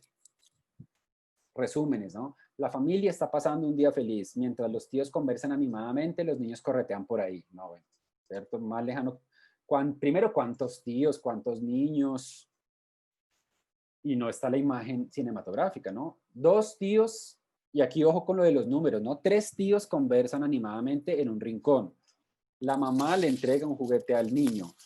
4 primas sobre el sofá miran catálogos de no sé qué. La imagen concreta. Otra cosa que es explicación y que es un error muy común. Hace la fila para pagar las cervezas. Uno no dice para qué hacen los personajes las acciones. Uno no explica para qué. Se supone que la imagen en algún momento lo tendrá que explicar o decir, o el espectador se dará cuenta, pero no se anticipa. Hace la fila para pagar las cervezas. No, la imagen es un tipo haciendo una fila y después la acción es que llega y llega al final, al principio de la fila y compra unas cervezas, ¿cierto? No se explica, o sea, casi que el para prohibido, ¿cierto? Prohibido. Otra muy clásica. Luis, el hermano de Antonia, avanza veloz hacia el balón. ¿Y cómo sabe el espectador que ese es el hermano de Antonia? ¿Cierto? En todo caso, más adelante, cuando él le diga hermana o él le diga hermano o lo que sea, o se vea que van a la misma casa, bueno, eso uno se dará cuenta que son hermanos. Pero esto es una explicación. ¿Cuál es el riesgo de este tipo de cosas? Primero, bueno, me altera esto de la página un minuto, me altera la lectura. El riesgo es creer que uno está transmitiendo una información que en realidad la imagen no está transmitiendo. Entonces uno, listo, ya el espectador sabe que ese niñito es el hermano de Antonia. No, el espectador no sabe, el espectador ve un niño, ¿cierto? Entonces uno cree que ya está quedando claras ciertas cosas que en realidad no están quedando claras porque la imagen no está transmitiendo esa información. Y es oficio del guionista saber qué información está transmitiendo, cómo la está transmitiendo y digamos cómo la está recibiendo el espectador. A cada momento de nuestro guión, el espectador, ¿qué sabe, qué no sabe? ¿Entendió, no entendió? ¿Qué elementos tiene claros, qué elementos no? Juana hace el gesto de irse, pero antes de volver, se escabulle entre los matorrales que rodean el granero. De un lado del lugar encuentra un pequeño agujero en la pared de madera. Desde ahí puede verse todo. ¿Cómo así? ¿Cierto? ¿Cómo así? Eso es como una explicación, pero ¿cómo así que desde ahí puede verse todo? Una cosa sería, ella se asoma por el agujero y ve, porque la acción es ver, todo el granero por dentro. Ah, es algo que vimos. Desde aquí es una explicación, no es una imagen. Bueno, esto como que parecería que es una regla que todos sabemos, muy obvia, muy básica, pero la violamos todo el tiempo. Tiempo presente y tercera persona. Bueno, pues ¿cómo les parece que vemos no es tercera persona? ¿Cierto? Vemos es primera persona. Prohibido vemos, eso ya se los dijo Alex y lo reiteramos. Sobra el vemos. Es obvio, puesto que se trata de un guión, que todo lo que estamos diciendo allí lo estamos viendo. Vemos quiénes, ¿cómo así que vemos quiénes? Sí, se supone que el guión es una virtualidad de película escrita. Decirme vemos es como que me saca esa virtualidad. Se ve también, que es como el vemos disfrazado, exactamente lo mismo. Escuchamos, oímos, no, ¿cierto? No. Entonces veamos, por ejemplo, esos dos ejemplos. Miguel tiene un ejercicio recién iniciado, pero ha dejado de resolverlo y ahora está dibujando un ovni abduciendo una vaca. Ha dejado, esto no es presente. Ojo, ese tipo de cosas. La fotografía que vimos en la escena no sé qué, no. Coge el mismo cuaderno que antes había roto. No, nada de eso. Si el cuaderno es muy importante, entonces hay que darle una imagen muy clara, el cuaderno con una serpiente en la portada. Entonces cuando vuelvas a decir el cuaderno de la serpiente, ya visualmente lo tenemos registrado en la cabeza. Pero no hay que decir, el mismo que antes había. No, eso viola una regla tan clara como que el tiempo va en presente. Y entonces después tiene que decir, y ahora, ¿cierto? Entonces está denotando un paso del tiempo que no es cinematográfico. Como una alternativa, ¿cuál podría ser? Miguel dibuja un ovni abduciendo una vaca junto a un ejercicio de álgebra sin terminar. Vemos que Mario se aleja por el pasillo. Bueno, no, Mario se aleja por el pasillo. Escuchamos unos bocinazos que vienen de la calle. No, la acción, ¿quién es el sujeto de la acción? En escuchamos no sabemos quién es el sujeto, quién es, nosotros el público, nosotros los técnicos, nosotros quiénes. No, la acción, entonces, ¿quién es el sujeto de la acción? Busquemos otros sujetos de acción para no decir vemos o escuchamos. Unos bocinazos de la calle retumban en la sala de la casa. Más integrado a la acción dramática, ya le estoy dando la característica de retumbar, eso ya da una sonoridad, ¿cierto? Esto, que tiene que ver mucho con lo que les he dicho. Juan, disculpa, otra pregunta. Sí, señor. Así como indicas que no es correcto utilizar la expresión se ve, en el caso, digamos, de los sonidos, también es algo incorrecto. Es decir, si yo quiero decir, se Sí. escucha un ruido de llaves, algo así. Sí, es incorrecto, es lo mismo, es disfrazar el escuchamos. Se escucha un sonido de llaves, unas llaves colgando tintinean. O si es alguien que es un personaje que está escuchando, entonces Pepito escucha unas llaves tintinear, ¿cierto? O sea, que sean las llaves las que producen el sonido y que puedas introducir el sonido que producen las llaves dentro de la acción dramática. Y intuimos que si lo estás diciendo es porque es importante ese tintineo de las llaves, si no, pues ni siquiera lo diríamos. Entonces, integrarlo a la acción dramática, ¿cierto? Como en este caso, unos bocinazos de la calle retumban en la sala de la casa. Vale, perfecto. Ok. Listo. Bueno, esto ya lo sabemos, ¿no? Bueno, no sé. Pero esto tiene que ver con lo que yo les digo de no meterse con el trabajo de los otros. Uno sugiere, el guionista totalmente sugiere y debe tener el dominio suficiente del lenguaje de guión como para sugerir de la forma más sugestiva posible para que el director y todos hagan lo que el guionista tenía en mente, ¿cierto? Nada de primer plano de la cámara se mueve traveling sobre no sé qué, contrapicado del personaje, ¿cierto? No. En todo caso hay que tener el suficiente manejo del lenguaje para que si yo quiero que sea un primer plano, pues describo una imagen que solamente se pueda ver con un primer plano, ¿sí? Si yo hablo del granito de la ceja, no sé, me estoy inventando cualquier cosa, o la lágrima escurre por su mejilla, bueno, le estoy diciendo al director que tiene que poner una cámara ahí cerca para ver esa lágrima, porque si es un plano general no veremos la lágrima. Y en todo caso el director decidirá si lo hace en plano general o atiende la sugerencia de hacer el plano detalle de la lágrima. Pero yo no digo plano detalle de primer plano, esto hace menos fluida la lectura, muchísimo, corta la fluidez de la lectura de una manera que atenta contra lo que uno quiere, que es atrapar al que está leyendo, ¿cierto? Primero. Segundo, se está metiendo con el director. Si hay algo que hace el director, es decir, qué hace la cámara y dónde va la cámara. Y si ya, además de todo, le vamos a decir, no, para eso el director hace un guión técnico o un storyboard, ¿cierto? No, yo no me meto con eso. Lo mismo que decía con los actores, lo mismo que decía con la música. Yo no le digo exactamente qué música tiene que componer al compositor. Yo más le sugiero cómo más o menos quiere que suena. Yo le digo melancólica, pero él decidirá cómo qué es melancólico para él y cómo logra eso, ¿cierto? Ahora sí le digo en piano, tal tempo y no sé qué, bueno.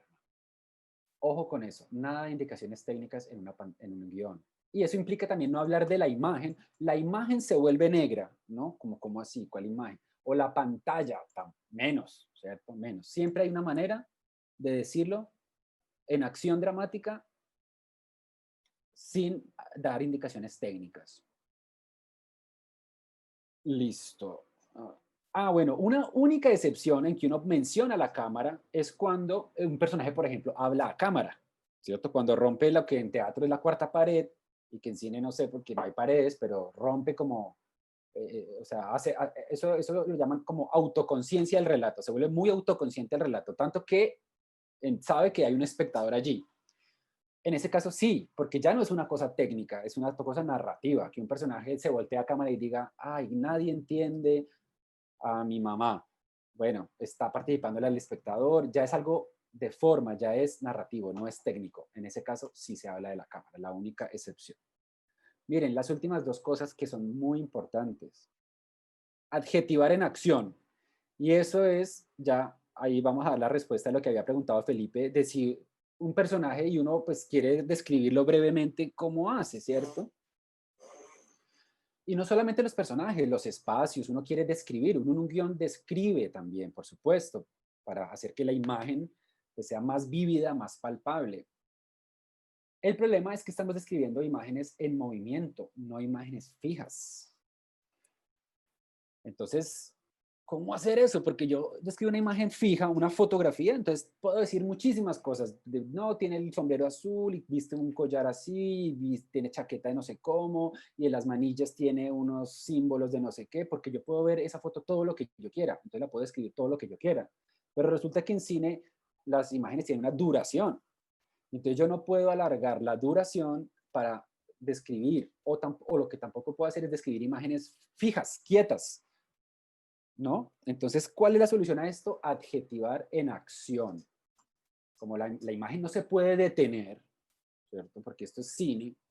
Entonces yo puedo irle metiendo adjetivos donde vaya encontrando espacios sin usar frases exclusivamente descriptivas. Por ejemplo, su pelo es blanco, ¿cierto? Las paredes están pintadas de azul. Miren los verbos, el verbo ser, el verbo estar. Luisa levanta la mesa que es muy pesada. Entonces, ¿qué pasa si en lugar de eso yo digo integrar el adjetivo a la acción para no interrumpir el movimiento? Su blanco pelo, entonces ya no estoy diciendo solamente una oración para decir que su pelo es blanco, no. Estoy diciendo que su pelo es blanco en acción. Su pelo blanco contrasta con su oscura barba. Si es que es una persona que está muy contemplativa en una ventana mirando, entonces digamos que no es que hay mucha acción. Pero si es una persona que está corriendo, entonces corre y produce que su blanco pelo salte al ritmo de los pasos. Entonces ahí ya dije que tiene pelo blanco. No tengo que describir a todo el personaje al puro comienzo. Yo tengo toda la escena para ir de a poquitos, ir metiéndole una característica, ir metiéndole un adjetivo. Si viste una prenda de vestir, decirlo. Entonces aquí, por ejemplo, las paredes están pintadas de azul. ¿Qué pasa si yo digo, la luz que entra por el ventanal hace brillar las azules paredes? Entonces estoy aprovechando más el espacio en la página, estoy adjetivando una acción porque además aproveché y hablé de la luz y del ventanal, entonces estoy integrando la acción, que es cuál en este caso brillar, porque es que sujetos de acción también puede ser la luz, el viento, ¿cierto? Eso también puede ser sujetos de acción. En vez de la mesa es pesada, Luisa levanta la pesada mesa. Miren, por ejemplo, esto que hoy me presentó un estudiante. Es una sala de apartamento arrendado muy sencillo, aunque ordenado y limpio con muebles de segunda mano. Por un viejo televisor a colores, José ve una telenovela, aunque el sonido del televisor es opacado por los gritos de un partido de fútbol que suena en el cuarto. Un apartamento arrendado muy sencillo, aunque ordenado y limpio, con muebles de segunda mano. Entonces, como si la escena empieza con una foto del apartamento, ¿cierto? O de la sala del apartamento. Y después veo a José, pero resulta que probablemente a José lo primero que veo. ¿A dónde presta atención el espectador? ¿Cierto? José mira sentado una telenovela en el viejo televisor. cuyos destellos iluminan el pequeño y limpio apartamento. ¿Sí? Ya incluí cómo es el apartamento dentro de la acción de mirar televisión. No tuve que hacer una oración aparte para decir que era un apartamento así y así. Los ruidos en off de la transmisión de un partido de fútbol opacan los diálogos de los personajes del televisor. Adjetivar en acción. Entonces, sí, yo puedo decir, entonces, voy a ver a José por primera vez en la película. Entonces, listo, la primera vez sí está bien que genere un impacto visual, o sea, que el que lea tenga una idea, porque ¿qué es? Gordo, bajito, viejo, joven, o sea, mínimo, ¿cierto? Entonces, José, y ahí sí puedo poner, entre comas, un viejo barrigón, y después sigo con la acción. Baraja las cartas velozmente. Solamente alcanzo a decir viejo barrigón porque ponerle que la acción de barajar pues dura poquito. Entonces yo no puedo congelar eso. Pero seguramente José va a seguir apareciendo en la escena porque están jugando cartas, lo que sea. Entonces, bueno, cada vez que menciono a José y, por ejemplo, como vemos las cartas, puedo decir algo de sus manos, puedo decir algo de sus ojos, porque está mirando, ¿cierto? Las cartas porque está mirando a los oponentes. O sea, que todas las oportunidades que yo tenga para describir algo sean en acciones dramáticas, ¿cierto? Eso es fundamental. En ese sentido, aconsejo esto, evitar verbos como haber, ser, tener. Son verbos que estatizan la imagen. En la cafetería hay 5 sillas. Sobre las paredes están colgados cuadros de Botero. No, esos verbos no son acciones, ¿cierto? Haber, ser o tener. Tratar de evitarlos. Y por último, que está muy ligado con lo anterior, miren, esto es clave. Para esto de una página un minuto, para esto de la visualización cinematográfica, para que lo que realmente uno está escribiendo sea cine, uno tiene que administrar los detalles. Entonces, ante la pregunta, ay, pero ¿qué tanto hay que describir en un guión? ¿Yo tengo que describir todo el espacio o no? Porque Woody Allen no lo hace, pero tal otro guionista sí lo hace. No, la respuesta es no es que ni la una ni la otra. No es que entonces sí hay que describir mucho o no hay que describir, no. Eso lo decide el guionista. Pero cuanto más describa, más largas son las imágenes. Mejor dicho, los detalles son los que administran el tiempo. Cuanto más detalles doy, más duración le estoy dando a las imágenes. No es que yo escribo una escena, uy, me salió de... No. Me salió de 5 minutos. Qué larga que me salió. No, el guionista es el que está administrando eso. Y si era una escena que no era tan importante, o si es una escena de transición, pero que me está saliendo larga, pues es porque estoy describiendo más de lo que incluso el espectador lograría ver en ese tiempo. Por eso es tan importante entender cómo y qué ve el espectador. Que eso hablábamos la masterclass pasada con Etienne, cuando él decía que muchas veces hay errores de continuidad, pero que él prefiere usar esa toma porque era la mejor toma y no dañar el montaje por un error de continuidad que no va a ver nadie. Porque la atención no estaba allí, ¿cierto? Si ustedes se ponen a ver las películas con lupa, están llenas de errores de continuidad y hay geeks que se la pasan es mirando eso.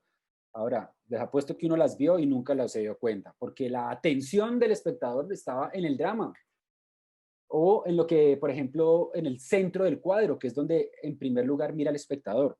Si una imagen dura 5 segundos, uno que alcanza a ver el centro de la imagen, porque así funciona el ojo, ¿cierto? El centro de la imagen y de pronto, algún otro detalle.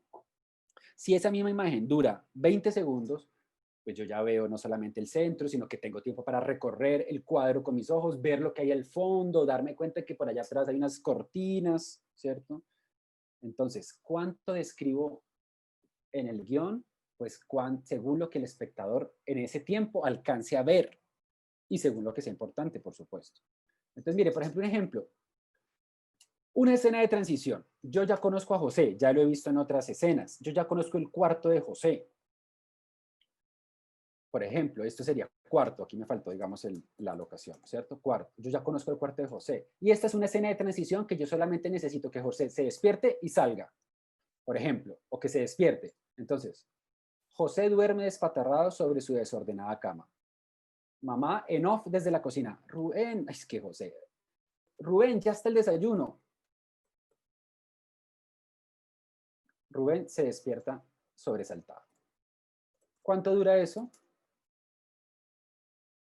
¿esta imagen cuánto dura antes de que suene el grito de la mamá? Nada, un instante. Y yo que veo un muchacho, porque Rubén es muchacho, tirado sobre una cama durmiendo. Yo no veo nada más, yo no veo qué color, o de pronto sí veo algo de color, pero yo no veo cómo es la cama o cómo es la mesa de noche.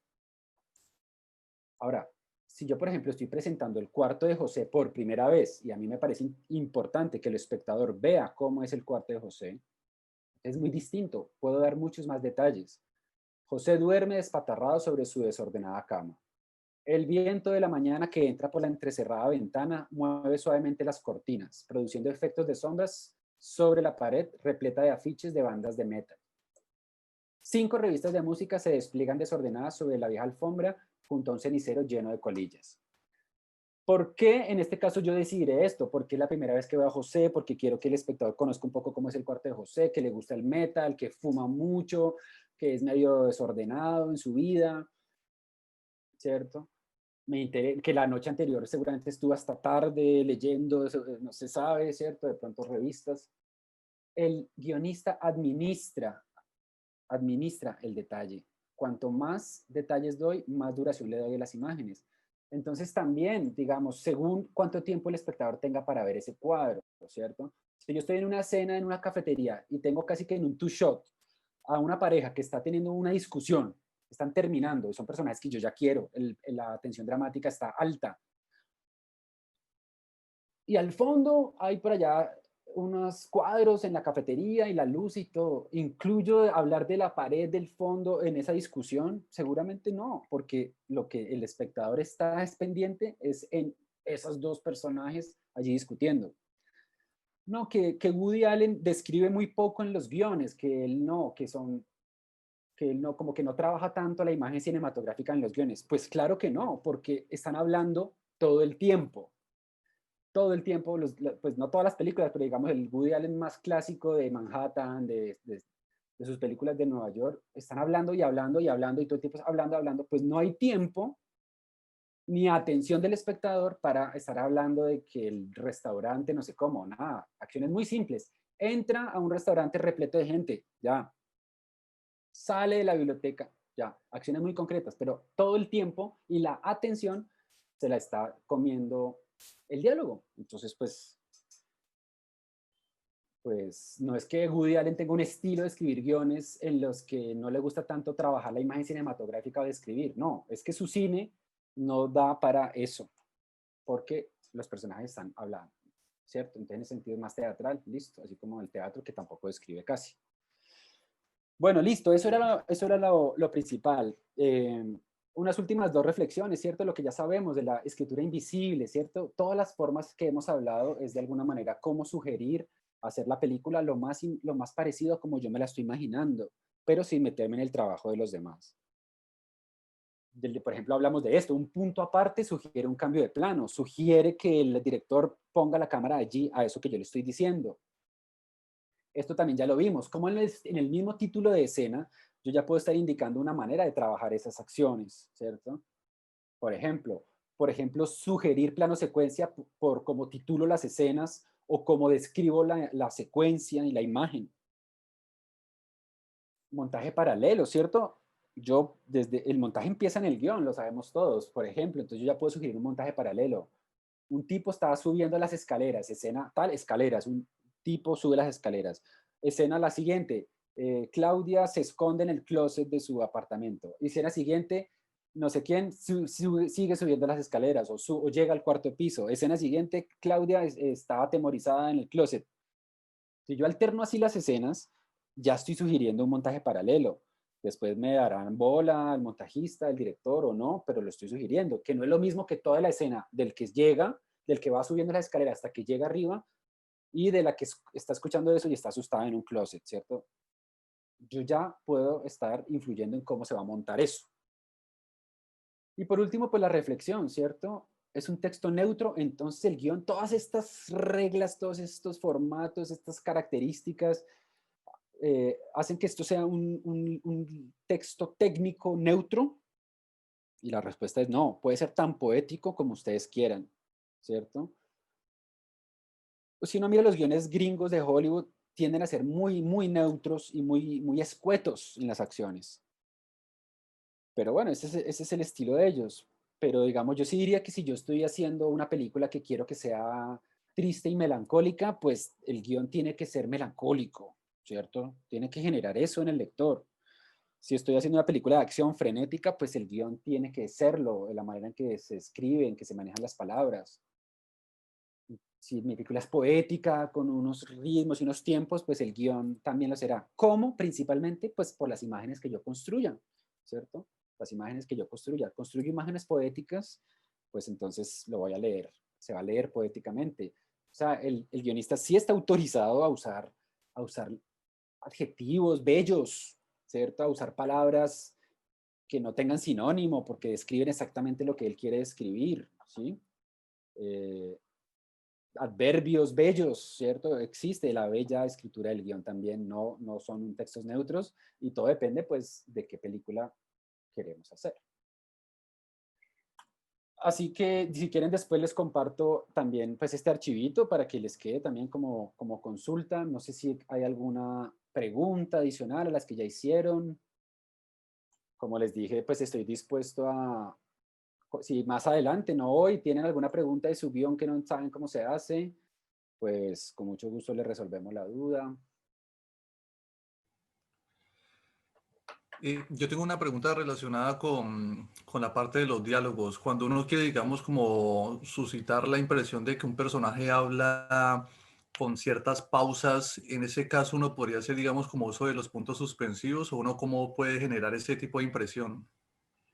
Los puntos suspensivos es una opción si la pausa no es muy larga. Si la pausa es un poquito más larga, lo que decíamos, tal vez hace una pausa en la mitad del diálogo, ¿no? Hace entre paréntesis, hace una pausa, o cuál es la acción de la pausa. Revisa su cuaderno.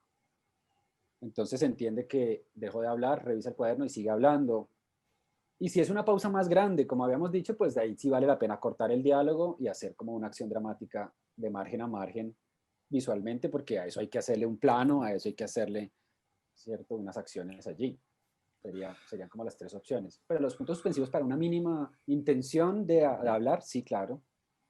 Vale, y una última preguntita también más o menos relacionada con eso. Si yo estoy utilizando la voz de un narrador y voy viendo en pantalla naturalmente una serie de acciones, pero que van cambiando, pues es digamos una tras otra, ¿cómo hago, digamos, como para hilar Sí. lo que la voz en off está diciendo? Bueno, la voiceover con puntos suspensivos, termino, digamos, las primeras líneas y la segunda la inicio con puntos suspensivos, o cómo hago particular esos dos fragmentos. Sí, y muy buena pregunta. Yo te diría al principio, pues, qué tan largo es el fragmento, pero si es un pedazo largo en el que el narrador, este es el barrio en el que yo crecí, esta es la casa de doña Julia, no sé qué, y es una descripción del barrio así, y el tipo hablando encima, esta es una de las limitaciones del formato guión. Por ejemplo, no lo puedes hacer al mismo tiempo.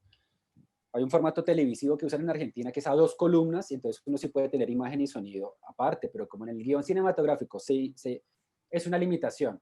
Primero va la imagen, ojo, nunca empieza una escena con sonido, porque a todo sonido corresponde una imagen. Toda escena empieza con imagen. Entonces tú lo que puedes hacer es un fragmento de las imágenes, de las acciones que digamos, que suceden mientras el narrador habla, un fragmento, no todo, porque te queda un chorizo de acciones, después te queda un chorizo de diálogo, de narrador, y uno no sabe qué corresponde a qué es lo que suena al mismo tiempo. Entonces, una partecita de las imágenes, y luego narrador over, por ejemplo, si es que es un narrador, o si es un personaje, o sea, si es un narrador diegético, entonces, no sé, José over. Lo que dice que correspondería al pedazo que mostraste antes, Sí. ¿cierto? Después dejas en 3 puntos suspensivos y otro pedazo de imagen, las siguientes acciones. Luego de esa siguiente acción es lo que dice sobre esas acciones, con esto que tienen los programas de guión, que es cont, ¿cierto? José, entre paréntesis, cont, e inicias el diálogo en puntos suspensivos, pues para continuar los puntos suspensivos que habías dejado antes. Entonces se entiende que el narrador no ha dejado de leer, no ha dejado de hablar, es continua su narración, pero tú quisiste partirlo para que sea más claro qué es lo que se ve cuando se está escuchando qué, ¿me entiendes? Vale, vale. O Esa sea es la que manera. lo que sería la segunda línea, después de la segunda acción, pues yo la empezaría con puntos suspensivos. Pero en el diálogo es donde están los puntos Sí, en suspensivos. el En diálogo, el diálogo. exacto. Sí, Ah, exactamente. vale. Dejas en punta el diálogo y luego lo retomas después, pero no es que el narrador dejó de hablar. Ok, vale, Es una entendido. limitación del formato guión. Y si uno tiene una película que tiene mucha voz en off, esto de la página del minuto se le va a empezar a descuadrar. Ahí se le va a empezar a descuadrar porque estoy duplicando información. Vale, perfecto. Listo. Otra pregunta. Terminamos. Parece que no. Ah, muchas gracias, Juan. No, la verdad yo creo que es que yo no sé por qué escogieron los guiones, bueno, menos el mío, hermano, porque todo lo que estás diciendo ahí, o sea, a reescribir, aparte de lo que Alex nos está diciendo, ¿no?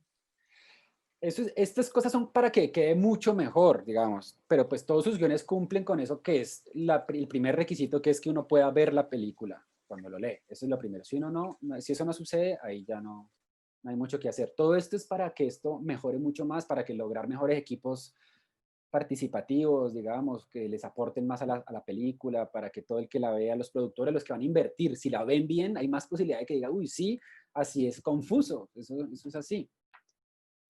Así que es para que los mejoren. Digamos que el detalle siempre es separarse uno de su rol, pues, y en especial, Sin digamos, el duda, mío. sin duda. Y si Siendo uno es director, guionista y director, exacto, si uno es guionista y director, está perfecto, pero entonces cuando es guionista, y ser director es como un paso más, es un paso más. Es ya desarrollar eso que esa película que ya está ahí escrita, sí. muchas gracias, muchas gracias. Gracias a usted, gracias Felipe. Gracias. Bueno, listo.